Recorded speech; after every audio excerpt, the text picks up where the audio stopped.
a modo de repaso, díganme si se ve el cursor. Saben que tenemos el pabellón auricular, que estaría acá que no se ve, el conducto auditivo externo, hasta la membrana timpánica, todo eso compone lo que es el oído externo. ¿Sí? Después tenemos el oído medio. Sí. Perdón, si estás presentando, no estamos viendo la presentación, estamos viendo la pantalla con las diapositivas. Ah, ¿no maximizada? No. Ok.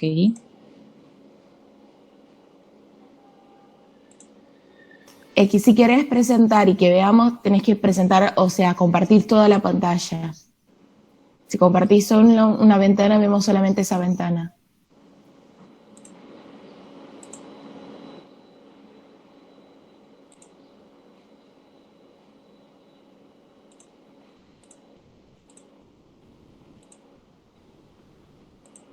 ¿Ahí ven bien?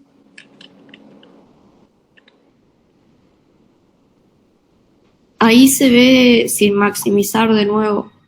No sé si lo estás haciendo. Sí, lo maximicé.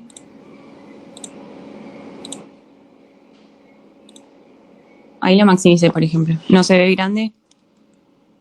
No, se sigue viendo chico. Fíjate si podés poner presentación con diapositivas. ¿Ahí tampoco? No, ahí una compañera dijo si se puede poner presentación con diapositivas. Arriba, ahí que dice presentación con diapositivas.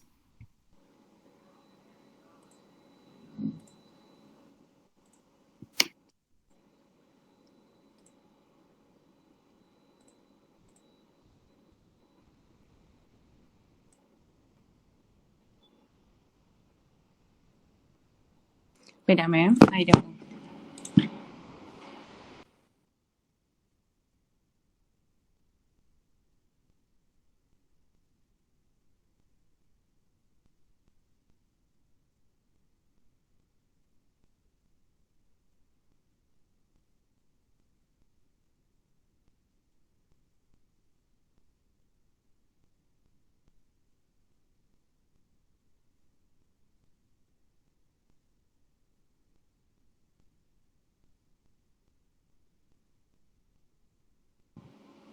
Ahí está maximizado, presentación Ahí con sí. diapositivas. ¿Lo ven bien?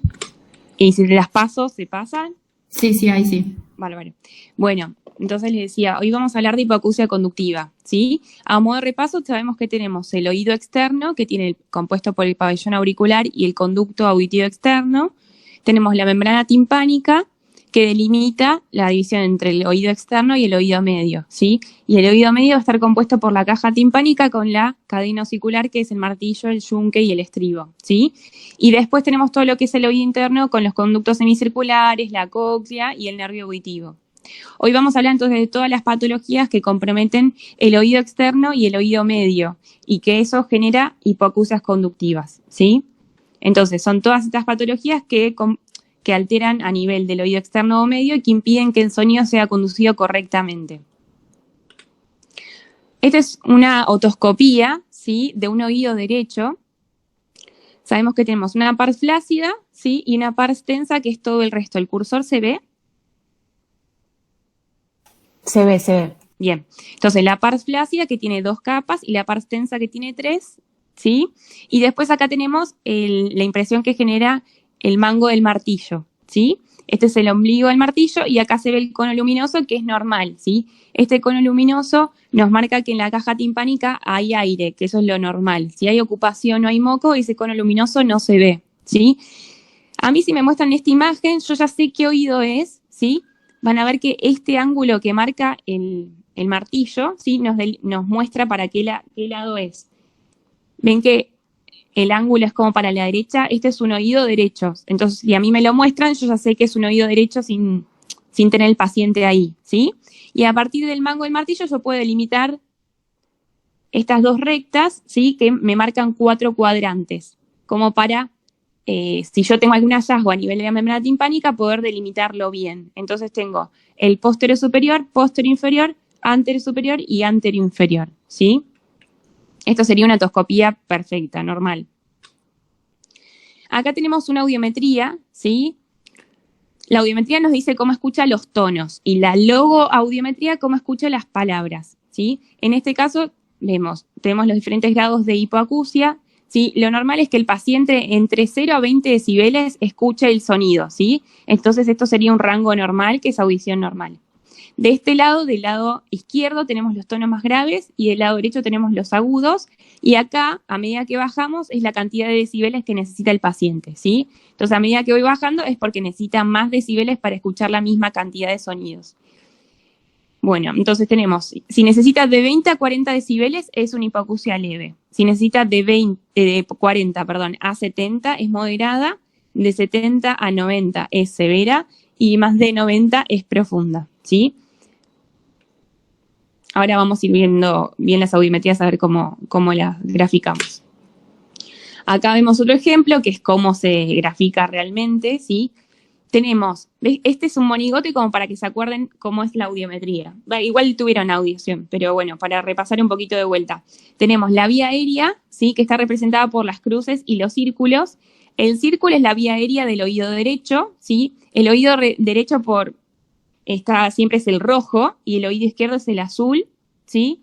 Y los corchetes son las vías óseas, o sea, el oído interno, ¿sí? Esta sería la vía ósea del oído derecho y esta es la vía ósea del oído izquierdo, ¿sí? Entonces yo me tengo que fijar qué está en rango y qué no. Hasta 20 sería normal, o sea que todo esto está respetado y está conservado, ¿sí? Y lo que yo tengo descendido en este caso son los círculos rojos que representan la vía aérea del oído derecho, ¿sí? Y me fijo hasta dónde llega hasta 60, o sea que de 20 a 40 es leve, de 40 a 70 es moderada. Es una hipoacusia conductiva, ¿sí? Porque está alterada la vía aérea nada más, del oído derecho, ¿sí? Moderada. Y todo lo que tenemos acá arriba, que sería la vía aérea del oído izquierdo, está normal. Y esto que parecen cruces en realidad son los corchetes unidos, serían las vías óseas de cada oído, que están dentro de rangos normales, ¿sí? Entonces, causas que pueden dar hipoacusia conductiva tenemos desde la más frecuente, que es el tapón de cerumen, puede ser una otitis externa, otitis medio aguda, otitis serosa. Ahora ahí vamos a ir viendo una por una, ¿sí? Entonces, la más frecuente dentro de ellas es el tapón de cerumen, que es lo primero que vamos a descartar. A la otoscopía, ¿se acuerdan la otoscopía que veíamos antes? Que era la membrana translúcida con el color luminoso perfecto. Bueno, ahora se ve este color todo amarronado, ¿sí? Que es un tapón de cera. Las dos maneras de extraerlo tenemos bajo otomicroscopía y aspiración, ¿sí? O tenemos la lavaje. El lavaje básicamente es por barrido con una jeringa con solución fisiológica y un poquito de alcohol. Se hace un barrido y se termina extrayendo el cerumen. Eso se suele hacer habitualmente, pero está contraindicado en aquellos pacientes que tienen o perforación timpánica, entonces el líquido va a entrar hacia el oído medio y va a generar una otitis, ¿sí? A aquellos pacientes inmunocomprometidos, diabéticos, no les voy a hacer el lavaje, voy a hacer directamente la autoaspiración. Y por lo general, en pacientes mayores de 65 años ya se opta por hacerla en la medida de lo posible, la aspiración bajo otomicroscopía. Después tenemos como otra causa hipoacusia conductiva lo que es la otitis media serosa, que es básicamente la presencia de líquido mucoso o seroso en el oído medio. Entonces, la otoscopía va a ser totalmente distinta. Acá les puse una normal, al del lado izquierdo. Ven que vemos el cono luminoso. Este es un oído derecho. Ven que el ángulo que marca es hacia la derecha, ¿sí? Acá teníamos la parflasia, la pars tensa. Y acá, a diferencia de esta otomicroscopía, vemos el nivel hidroaéreo, ¿sí? Y acá vemos burbujas, ¿sí? Esto no es cuando la otitis media serosa tiene poco tiempo de evolución. Cuando ya es más crónica se ve como amarillo ocre, ¿sí? O como en este caso. Eso nos marca que tiene más tiempo de evolución. Por lo general son pacientes pediátricos que tienen esta otitis media serosa bilateral y pasa desapercibida, ¿sí? Pasa como un nene que no presta atención en la escuela y demás, pero en realidad es porque no está escuchando. Esto lo que me puede dar es una hipoacusia conductiva leve. Ya cuando es moderada tengo que pensar en otra cosa, ¿sí? Y por lo general va a ser bilateral por la disfunción de la trompa de Eustaquio que tienen todos los nenes hasta que crecen y la trompa de Eustaquio se vuelve un poquito más vertical, ¿sí? En los adultos se presenta más unilateral y tengo que descartar siempre un tumor de Caun, ¿sí? Acá vemos a modo de ejemplo, entonces que teníamos la trompa de Eustaquio, que en los nenes es mucho más horizontal y corta, y en los adultos se vuelve más vertical. Entonces, cumple mejor la función porque el moco, el líquido en general, tiende a bajar y drenar bien por la nariz y no acumularse a nivel del oído medio e infectarse a futuro y generar otitis, ¿sí? Acá vemos también, si la función de la trompa de Eustaquio está correcta, si las presiones deberían ser iguales a nivel del oído medio y a nivel del exterior, ¿sí? Tienen que nivelar las presiones ambientales. Si esta función no se cumple, se genera una presión negativa a nivel del oído medio que hace como una succión y que se acumule secreciones a nivel de la caja. Entonces puede empezar a generarse una otitis media serosa, ¿sí? O otitis media efusiva, que es lo mismo, ¿sí? Si les preguntan por otitis media efusiva es lo mismo, o le decimos OME muchas veces. Y a la larga se puede hacer una otitis media aguda porque se infectó ese moco, ¿sí? Acá vemos cómo se ve a la rinofilolaringoscopía. Este sería el cavum, que es la porción posterior o rinofaringe. O sea, nosotros ingresamos por la nariz, llegamos hasta la pared posterior, que sería el cavum, y acá se ve cómo desembocan las dos trompas de Eustaquio. Son estos dos orificios, ¿sí? Acá se está ingresando como con un balón, porque hay una de las terapias que es como para dilatar la trompa de Eustaquio con un balón cuando tiene una disfunción. Entonces, por eso se ve un poquito mejor de este lado. Bueno, entonces, la hepatopatiogenia tiene que ver con esto, con los nenes que tienen por lo general hipertrofia de las adenoides y esto genera una obstrucción tubárica. Para esto, ¿qué le voy a pedir? Una placa de cavum, ¿sí? Que lo que se ve es si está estrecha la columna aérea o está preservada. En este caso, ven que acá está la columna aérea que está un poquito más estrecha de lo normal y estas son las adenoides que están protruyendo y obliterando la luz parcialmente, ¿sí? Tenemos diferentes grados. Tenemos grado 1 cuando obstruye hasta el 33%, grado 2 hasta el 66% y grado 3 más del 66%. Acá vendría a ser como un grado 2, ¿sí? Acá ven cómo está representada el cavum y acá estarían bueno, en este caso es un tumor nasofaringeo, ¿no? Pero en pediátricos por lo general voy a encontrar adenoides, ¿sí?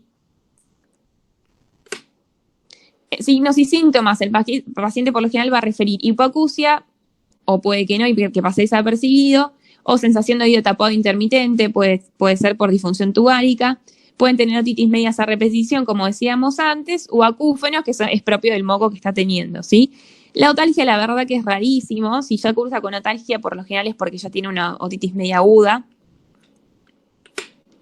Y como decíamos antes, ¿cómo son las otoscopías? ¿Sí? Acá tenemos las burbujas, acá tenemos el nivel hidroadéreo, ¿sí? Y acá unas burbujitas un poquito más chiquititas, ¿sí?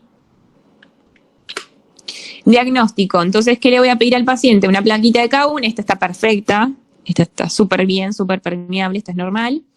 Le voy a pedir una audiometría, ¿sí? Y una logoaudiometría. Acá, por ejemplo, ven que tenemos las dos descendidas.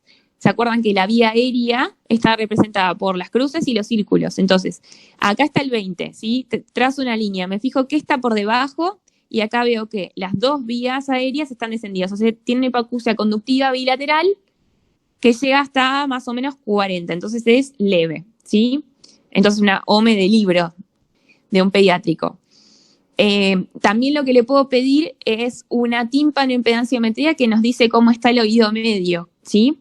Una curva normal del oído medio es, o sea, lo que se hace es como poner una presión con una pipeta y se mide la impedancia que tiene la membrana timpánica y toda la cadena osicular. Entonces, lo normal es que las presiones sean 0, ¿sí? O sea, con esa presión que yo hago, la presión varía, hace un pico y baja, ¿sí? Esa es la curva tipo A, que es normal. Después, si a nivel del oído medio hay ocupación, hay moco, lo que sea, da una curva tipo B, que es aplanada, que no tiene picos. Y la disfunción tubárica da una curva tipo C, o sea, quiere decir que las presiones son más negativas de lo normal por esta mala función de la trompa de Eustaquio que hablábamos recién y que genera como una presión negativa a nivel del oído medio, ¿sí? Y acá arriba lo que tenemos es una logoaudiometría, que lo que me dice es cómo escuchar. Sí. ¿Puedes repetir cuándo da la curva C? Se me cortó, creo. Sí, la curva tipo C es cuando hay disfunción tubárica. Entonces, en un paciente que tiene una otitis media efusiva, te puede dar curva tipo B o tipo C, ¿sí? Perfecto. Porque, ¿qué pasa? Vos quizás ya tenés la disfunción de la trompa de Eustaquio de base y en algún momento, no sé, el paciente cursa con alergia o un cuadro de vías aéreas superiores, bueno, se vuelve curva tipo B porque se acumuló moco a nivel del oído medio, ¿sí? En la curva tipo C te dice solo que hay presiones negativas, pero no hay ocupación. Y en la curva tipo B ya hay una OME realmente, o sea que está ocupado por moco, ¿sí? Sí, perfecto. Díganme las preguntas que quieran, ¿vale? Bueno, y después pasamos entonces a lo que es la logoaudiometría, que me dice cómo escucha las palabras. Acá veo la cantidad de palabras, el porcentaje de palabras que escucha el paciente y a qué decibeles, ¿sí? Entonces, esta es una curva normal o tipo, y en hipoacusia lo que van a ver es que la curva está desplazada hacia la derecha, pero llega al 100% de las palabras, ¿sí? Después tenemos otro tipo de hipoacusias, acá vamos a ver solo conductivas, pero tenemos, por ejemplo, las neurosensoriales, ¿sí? Que son a nivel del oído interno, ¿sí? Que es muy característica en la presbiacusia, que es en los pacientes adultos que van perdiendo la función del nervio auditivo. Entonces, que no llegan a escuchar el 100% de las palabras por más de que uno aumente la cantidad de decibeles, ¿sí? Tienen una meseta. Y después tenemos las hipoacusias mixtas cuando están alterados. El oído interno y se le suma el oído externo o el medio, ¿sí? Seguimos con lo que es el tratamiento. Por lo general lo que se da es spray nasal con corticoide vía local, ¿sí? Que es por lo general fluticasona o mometasona. En los niños se suele usar más mometasona. Se puede acompañar con betametasona vía oral si el paciente no tiene ninguna contraindicación. Antes se daba tratamiento con amoxicilina, pero ahora se sabe que es controvertido, que no tiene no hay indicación, ¿sí? Porque básicamente es solo moco. Y a veces algunos lo acompañan de algún mucolítico como para eliminar un poco más fácilmente los mocos, ¿sí? Pero básicamente el tratamiento es spray nasal y en caso de que el paciente no tenga ninguna contraindicación, se le acompaña con betametasona como para que resuelva un poquito más rápido. El tratamiento quirúrgico, cuando vemos que esto ya lleva más de 3 meses o el paciente ya hizo 3 episodios, ¿sí? Va a ser la adenoidectomía, que es básicamente la resección de las adenoides, y a veces se puede acompañar o no de la colocación de tubos de ventilación, ¿sí? Acá ven que ingresamos, el paciente está de cúbito dorsal, está en la camilla, ¿sí? Con un abrebocas, y que uno ingresa con el adenótomo a ciegas y arrastra las adenoides hacia abajo, ¿sí? Con una cureta las va raspando y va chequeando a nivel digital, digamos, los restos que quedan, ¿sí? Para resecarlos con una gasa. Entonces acá ya queda el cabum libre y mejora la función de la trompa de Eustaquio, ¿sí? Porque ya está permeable. Una pregunta. Sí. ¿Esto es solo si se constata que la causa es las adenoides que obstruyen el cabum? Claro, o sea, esta causa suele ser en los pacientes pediátricos, ¿sí? Ya si tiene adenoides grado 3, por lo general siempre se operan. Y grado 2 puede esperar a hacer tratamiento médico y a ver si retrogradan un poco y pueden esperar. Pero por lo general si son grado 3 ya tienen indicación de cirugía, ¿sí? A veces el corticoide las desinflama un poquito y pueden pasar y evitar la cirugía. Perfecto. Y lo otro que puedo hacer es colocar algunos optan por hacer solo adenoides, pero otros también colocan un tubo de ventilación, ¿sí? El tubo de ventilación lo que hace es reemplazar la función de la trompa de Eustaquio, porque yo sé que quizás hay nenes de 1 año y medio que hacen 1000 otitis a repetición o tienen todo el tiempo OME. Entonces, yo sé que la función de la trompa de Eustaquio va a mejorar a la larga, eso es lo esperable. Cuando sea adulto, ya la trompa de Eustaquio va a estar bien, va a estar más vertical y va a cumplir bien su función. No, hay pacientes adultos igual que llegan y no tienen disfunción tubárica igual, pero en la gran mayoría de los casos no. Entonces, yo no puedo estar que toda la primaria tenga otitis a repetición porque no va a tener un buen rendimiento escolar. Entonces, quizás lo tengo que acompañar con un tubo de ventilación como para que ese líquido drene y que las presiones se igualen a nivel del oído medio y a nivel del exterior, ¿sí? Entonces va a drenar todo el moco que se acumule por acá y las presiones se van a nivelar, ¿sí? El tema es que este tubito de ventilación por lo general se deja 1 año y medio y no se pueden sumergir en la pileta. Entonces, porque si no se hace una otitis aguda garantizada, ¿sí? El líquido ingresa directamente por la caja y se genera una infección. Entonces es complicado decidir en qué momento hacerlo. A veces los pacientes lo eliminan solos, lo expulsan el tubo y a veces hay que extraerlo y a veces hasta hay que ponérselos varias veces en la infancia, ¿sí? Después pasamos a lo que es la otitis externa, ¿sí? Que acá ven, a diferencia de la imagen anterior, vemos un CAE totalmente estenosado, hay diferentes grados, ¿no? Que no veo nada prácticamente de la membrana, ¿sí? Y acá vemos directamente otorrea, o sea, pus que proviene del oído. Hay otitis externas que no están tan avanzadas y que yo veo igualmente en la membrana, pero quizás veo el CAE congestivo, por ejemplo. Sí, me voy a dar cuenta porque tiene el signo de trago y antitrago positivo, o sea, yo le presiono el trago hacia adentro y le duele, o tiro el pabellón auricular hacia atrás y también le duele, ¿sí? Pueden tener otorrea o no, de acuerdo a qué tan avanzado esté. El CAE puede estar astenosado o no, ¿sí? Fiebre, la verdad que es rarísimo que dé, a diferencia de la otitis media aguda, y por lo general tiene algún antecedente de sumersión, es muy frecuente ahora en verano, y a veces en los pacientes diabéticos hacen otitis externa a repetición. O también pasa con pacientes que tienen eczema de conducto, que les genera picazón, se pican, les pica, se rascan con el hisopo, lo que sea, y se hace una otitis externa a repetición, ¿sí? El tratamiento va a ser, en caso de que sean las leves, puede estar con gotas óticas y oído seco, ¿sí? Pero si yo ya veo que tiene pus o es un paciente diabético o inmunocomprometido, opto por hacer tratamiento combinado con cefalexina bioral, que es 1 gramo cada 12 por 7 a 10 días, y gotas, ¿sí? Las gotas son siempre 3 gotas cada 8, eso no creo que se lo pregunten.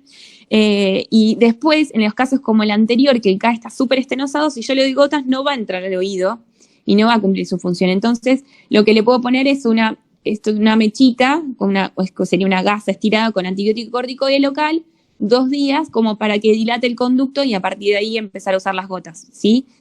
Lo fundamental de esto es que siempre tengan el oído seco, ¿sí? Se pone algodón con aceite o vaselina líquida, lo escurren bien y se lo ponen antes de la ducha y obviamente no se pueden meter a la pileta.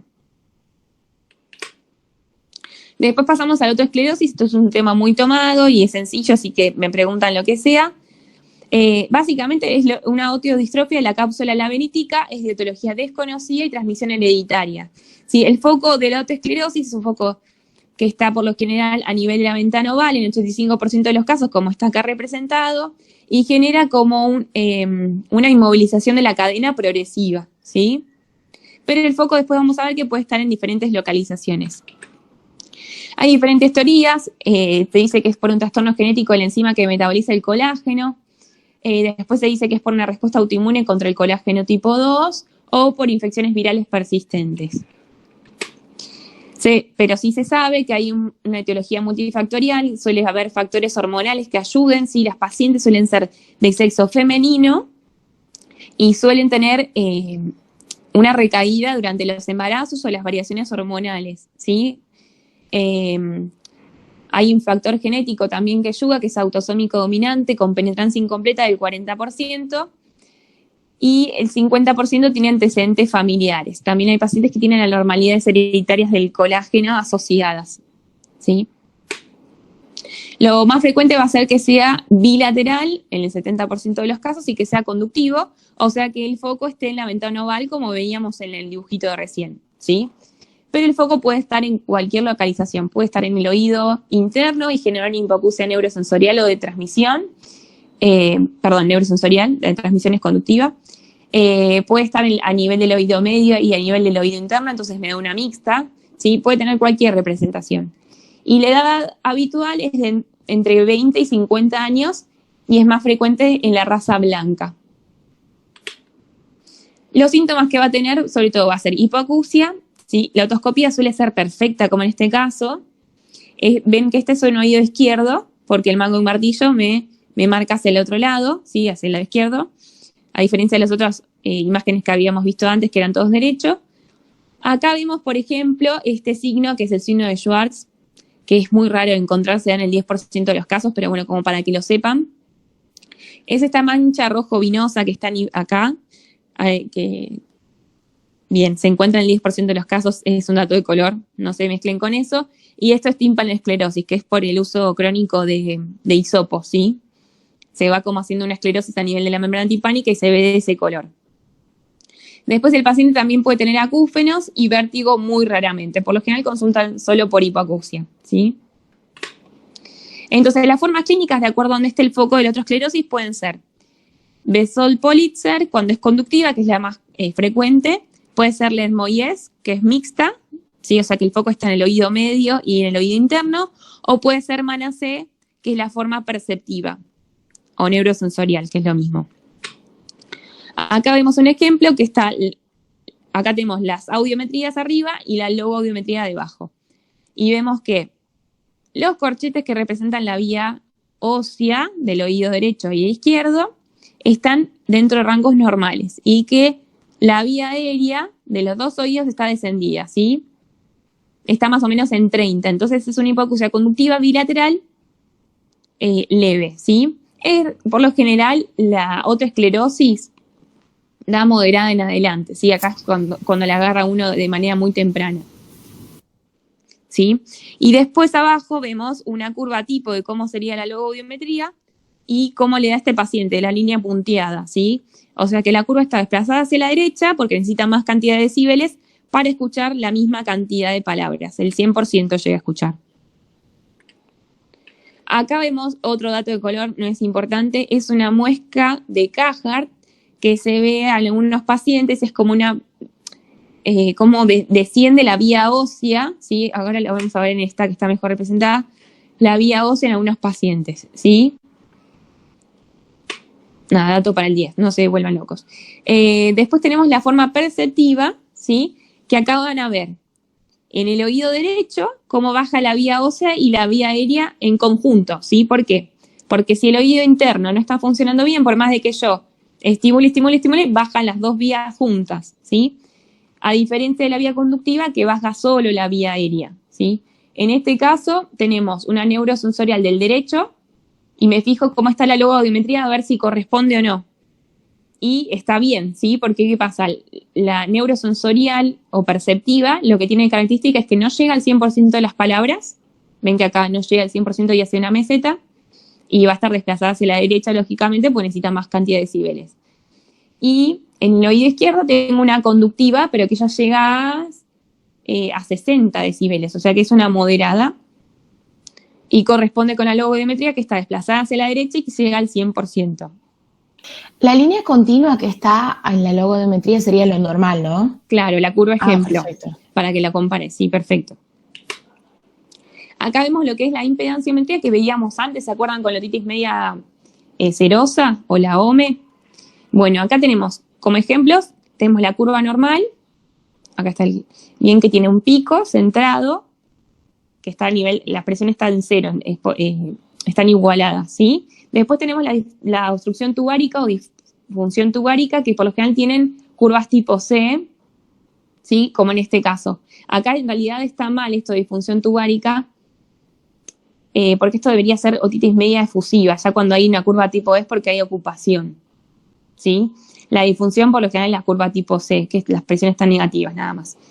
Después tenemos la curva tipo AS, que las presiones están descendidas, ¿sí? Porque suele ser la otoesclerosis, pero la otoesclerosis me puede dar también curvas tipo A normales, o sea, puede tener curva tipo AS o curva tipo A.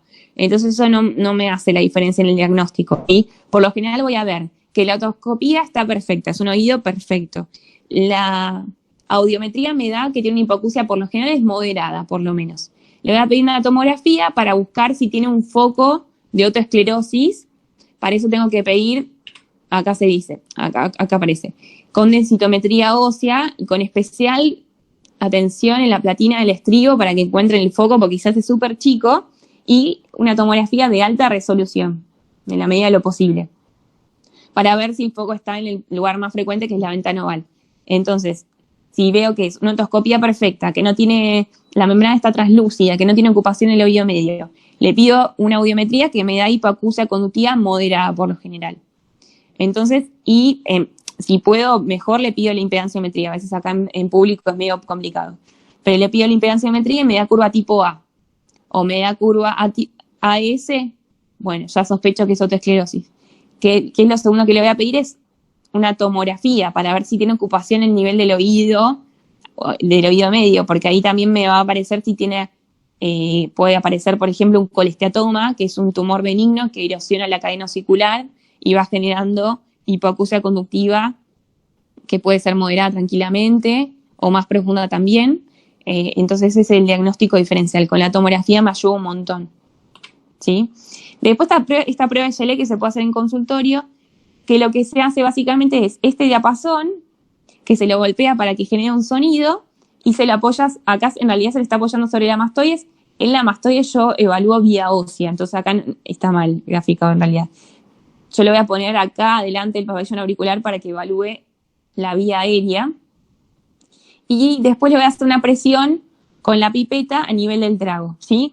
Lo normal sería que al hacer una presión tan fuerte, el oído genere como una contracción de la cadena osicular y que la cadena osicular se inmovilice para preservar el oído. Entonces, lo normal es que la audición disminuya después de hacer esta maniobra, ¿sí? Pero los pacientes que tienen otoesclerosis, como tienen tan inmovilizada la cadena, la audición no va a modificarse. Entonces, el Shelet positivo es si disminuye la audición en el procedimiento, que eso sería lo normal, ¿sí? Puede ser o que sea normal o que el foco de la autoesclerosis esté a nivel del nervio, de la cóclea, por ejemplo, y que no me va a cambiar la prueba, ¿sí? Y Shelet negativo sería cuando no modifica la audición y que el foco de la autoesclerosis está a nivel de la ventana oval, que es lo más frecuente, ¿sí? El tratamiento es controvertido porque antes se usaban medicaciones que, como esta, ¿sí? Fluoruro de sodio y bifosfonatos, que generan mucha reabsorción ósea. Pero piensen que son pacientes femeninas que ya tienen más riesgo de osteoporosis por lo general. Si yo le agrego esto, le voy a agilizar el proceso. Entonces se vio que tiene más beneficios generar otros tratamientos, ¿sí? Por lo general, cuando el foco está a nivel del oído medio, lo que se opta en algunos casos es por hacer una cirugía que es una estapedectomía o estapedotomía, de acuerdo a cuántas resecciones del estribo, y se pone una prótesis como para reemplazarlo y que la cadena vuelva a movilizarse, ¿sí? Acá ven que nos falta el estribo, está el martillo, el yunque y está esta prótesis, ¿sí? Y después, cuando el foco está a nivel del oído interno, las opciones son o los otoamplífonos o audífonos o el implante coclear, ¿sí? Que eso se opta por las neurosensoriales severas o profundas que no se ven muy ayudadas con el otoamplífono. Y acá abajo vemos diferentes tipos de prótesis, ¿sí? Los otoamplífonos los voy a dejar cuando son neurosensoriales un poquito más leves, que pueden esperar o moderadas, o que tengan alguna contraindicación de la cirugía. Perdón, ¿qué hacen esos aparatos? ¿Esto, los otoamplífonos? Sí.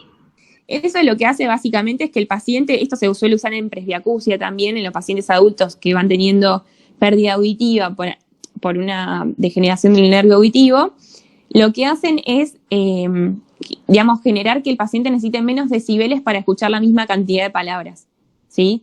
Porque a veces te dicen, no, yo escucho pero no entiendo, ¿sí? Entonces lo que ayuda es eso, a preservar un poco la función del nervio auditivo y que necesiten menos cantidad de decibeles para escuchar la misma cantidad de palabras. No van a estar al 100%, pero aunque sea van a poder movilizarse un poco mejor en su medio social, ¿sí? Para no aislarse. Buenísimo. ¿Es algo tipo que larga descargas eléctricas o como? Yo ahí veo que tienen como unos pinchecitos. Ah, no, esto sí, en realidad este es el molde que va a nivel del trago y después está toda esta parte que va externamente a nivel del pabellón auricular como enganchándolo de afuera.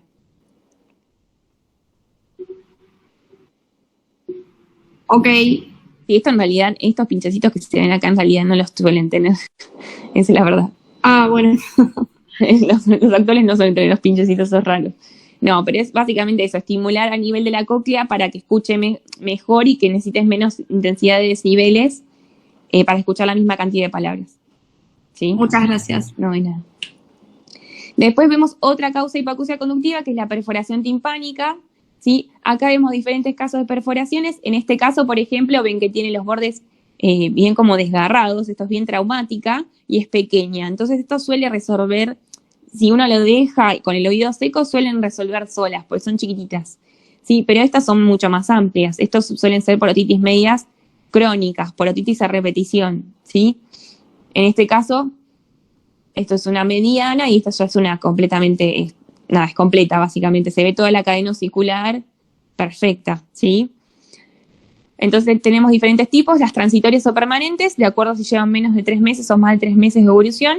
Las permanentes en caso de que tengan oído seco por más de 3 a 6 meses y demás, se le puede plantear una timpanoplastia, que es básicamente cerrar esa comunicación, ya sea con cartílago del pabellón auricular o puede ser por fascia del músculo temporal que está justo por detrás del pabellón auricular. Se hace una incisión detrás del pabellón auricular, se busca el músculo temporal y se agarra la fascia nada más, que es como si fuese un film que se usa y es bien amplio, entonces se coloca para cerrar la perforación. El tema es que si el paciente estuvo con otorreas a repetición y demás y no se cuidó de mojarse el oído, no va a ser exitosa la cirugía. Entonces eso es una indicación fundamental, sí, que tenga el oído seco durante 3 a 6 meses por lo menos, como para que la cirugía tenga mayor éxito. Igual las que son así tan amplias, por lo general vuelven a reperforarse, sí, es difícil de cerrarlas. Y de acuerdo a la localización tenemos los que son las centrales, sí, o marginales cuando ya son completas o son bien periféricas. Después tenemos atelectasias o bolsillos, ¿sí? Los bolsillos son como pequeñas retracciones de la membrana timpánica y la atelectasia es cuando toda la membrana está retraída hacia adentro de manera uniforme, ¿sí? Acá vemos, por ejemplo, un bolsillo y acá ya vemos más atelectasia con algunos bolsillitos localizados, ¿sí? Acá no se ve muy bien, pero esta es más atelectasia, que está todos uniformemente hacia adentro, ¿sí? Y tenemos diferentes grados, con eso, bueno, sí, eso quizás se lo pregunten, pero puede estar adherido o no al promontorio, ¿sí? Para eso le va a pedir que haga una maniobra de Valsalva, que es básicamente que se tapa en la nariz e infle los cachetes para aumentar la presión a nivel de la caja timpánica, a ver si la membrana timpánica se moviliza o no. Si se moviliza, significa que no está adherida al promontorio, y si se moviliza, está bien, eso es lo normal, ¿sí? ¿Y por qué me voy a dar cuenta? Porque lo normal es, como bien vimos las imágenes de antes, es que se marque solo el mango del martillo. Si yo ya veo el yunque, es porque ya está atelectasiada, ¿sí? Voy a ver cada vez más relieves a medida que va avanzando la atelectasia. Y esto suele ser por mala función de la trompa de Eustaquio. Entonces, por lo general, los primeros, el grado A o B, que suele ser cuando son retracciones más leves, lo voy a tratar con spray nasal de corticoides, que lo que hace es mejorar la función de la trompa de Eustaquio. Pero ya cuando tengo adherido al promontorio o ya no adherido, pero en contacto, ya tengo que quizás pensar en un tubo de ventilación porque eso no, es raro que retrógrade con el spray nasal, ¿sí? Si yo lo dejo evolucionar, esto me puede llevar a una perforación porque se va adelgazando tanto la membrana que se perfora, ¿sí? Después tenemos otras causas de hipoacusia conductiva que son los tumores. Como hablamos antes, me perdí. En los grados más graves, ¿cuál era el tratamiento entonces? El C y el D, que sería cuando está adherido al promontorio o en contacto con el promontorio, por lo general voy a optar por una colocación de tubo de ventilación, que es el tubito que veíamos antes, que era el azul, ¿viste? Que se usaba para la otitis media efusiva, Es este tubito de ventilación, ¿sí? Que lo que hace es igualar las presiones del oído medio con el exterior. Entonces la membrana timpánica, esta es una membrana timpánica normal, ¿sí? Si está atelectasiada, vos ves la membrana timpánica que está más hacia adentro. El promontorio es esto, ¿sí? Entonces puedo tener grado A, grado B, grado C, que está pegada al promontorio, o ya adherida al promontorio que no se moviliza con la maniobra de Valsalva. Entonces lo que tengo que hacer por lo general es colocar un tubo de ventilación en los grados C o D como para que las presiones se igualen, ¿se entiende? Y que la membrana timpánica vuelva a su posición normal antes de que se perfore. Perfecto, gracias. Hola. Bien. Y ahora hablábamos de lo que son los tumores. El más frecuente es el colesteatoma, que es un tumor benigno que se ve así, como blanco perlado. Lo que hace es erosionar la cadena osicular y va disminuyendo la audición, ¿sí? A veces pasa que los pacientes ya no tienen cadena, que ya está todo erosionado por el colesteatoma. Es de acuerdo a en qué momento yo lo encuentre, ¿sí? Pueden ser congénitos o no. Los congénitos suelen tener la membrana timpánica íntegra y el colesteatoma se inició a nivel del oído medio, pero por lo general suelen ser por perforaciones timpánicas que lo que hacen es que el epitelio, que es del CAE, pase a nivel del oído medio y se genere el colesteatoma, ¿sí? También pasa que hay colestatomas secundarios a las timpanoplastias. Las timpanoplastias son la cirugía que veíamos antes, que es para cerrar las perforaciones. En la timpanoplastia yo tengo que levantar este colgajo de la membrana timpánica, colocar cosas por debajo, y a veces se hacen como unos repliegues que hace que el epitelio quede adentro de la membrana timpánica y que se genere un colestatoma iatrogénico, ¿no? Y después tenemos lo que son los tumores malignos, como en este caso, que es un carcinoma epidermoide, que es de muy rara presentación, ¿sí? Bueno, hasta ahí vamos bien. ¿Me quieren hacer una pregunta? Es una pregunta medio general que no entendí ayer tampoco. Sí. No entiendo por qué cuando está dañado el nervio auditivo se generan como estas hipoacusias en las que los pacientes dicen que escuchan bien pero no entienden las palabras. O sea, no entiendo por qué viene como con una alteración de la comprensión en vez de simplemente necesitar un aumento de los decibeles para escuchar mejor. A ver, pero de vuelta porque se me cortó. Sí, que no entiendo bien porque cuando está dañado el nervio auditivo lo que se altera es la comprensión de las palabras, más que, o sea, ¿por qué refieren que escuchan bien pero no entienden las palabras? Claro, lo que pasa es que ellos escuchan ruido en realidad, pero no lo entienden, porque la cóclea no está descendida la función. ¿Entendés? Tiene menos células de lo habitual, entonces no se logra, se escucha el sonido, pero no se entiende, no se escucha como un ruido, pero no se escuchan palabras entendibles, ¿entendés? Por una disminución básicamente de las células ciliadas a nivel de la cóclea. Vos no tenés el 100% de las células ciliadas. Cuando tenés más de 60 años, van bajando la cantidad, por lo general, eso es lo esperable, ¿no? Hay pacientes que tienen, por ejemplo, si se expusieron a ruidos fuertes, las células ciliadas van bajando más rápido de lo habitual, entonces cuentan con un stock menor que lo habitual. Entonces va bajando la cantidad de células ciliadas y entonces se transmite menos el sonido y se entiende menos, ¿sí? Claro, perfecto, gracias. Se escucha ruido, no se escuchan palabras en realidad. Claro. Entonces como que vos tenés ese mismo stock, por más de que las superestimules tienen un límite, esas pocas que tenés. No sé si te... Sí, te perfecto, ¿sí? Buenísimo, gracias. Bien. Después tenemos lo que son las malformaciones congénitas, sí, que tenemos diferentes grados, que pueden generar obstrucciones parciales o totales de lo que es el conducto auditivo externo. Por lo general, en estos casos, el oído interno está normal, entonces eso me va a ayudar un montón para el tratamiento.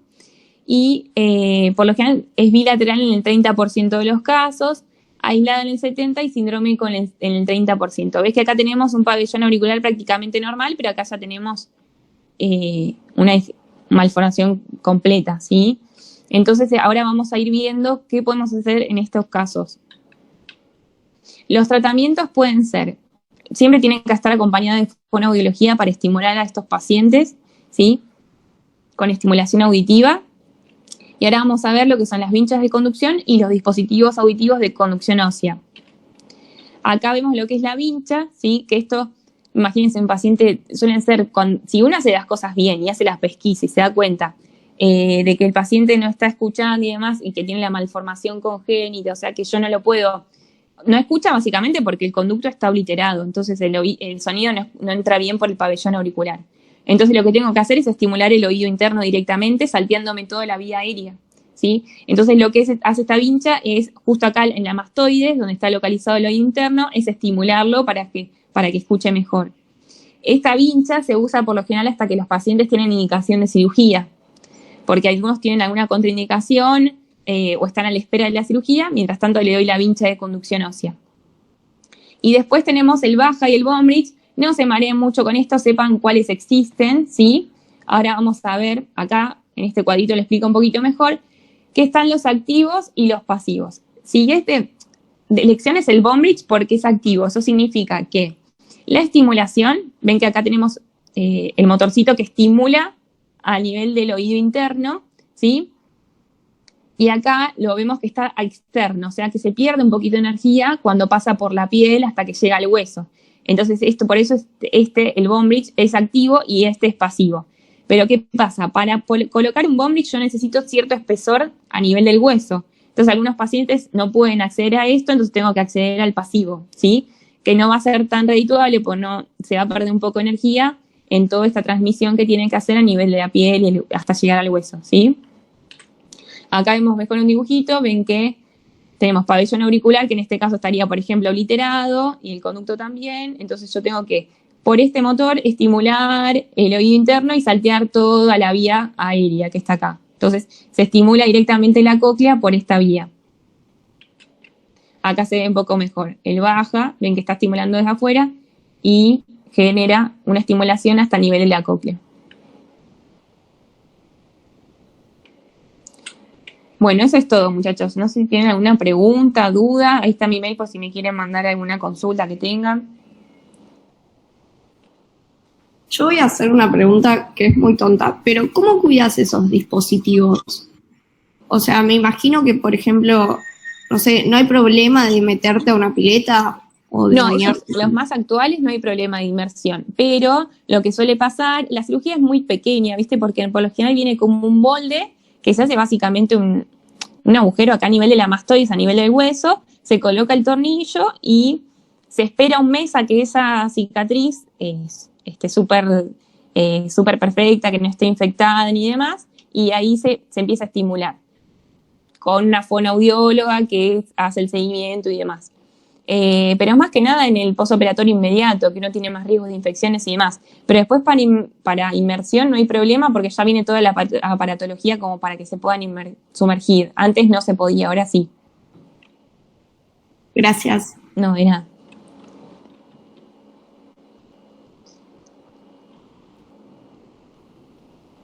Si no hay más dudas, yo quería saber si podés compartir las diapositivas con nosotros. Sí, no hay problema. ¿Quieren mandarme algún mail?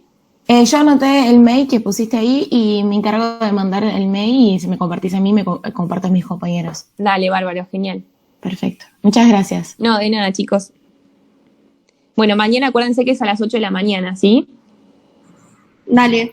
Dale, genial. Bueno, que tengan un buen día. Muchas gracias. Igualmente, muchas gracias.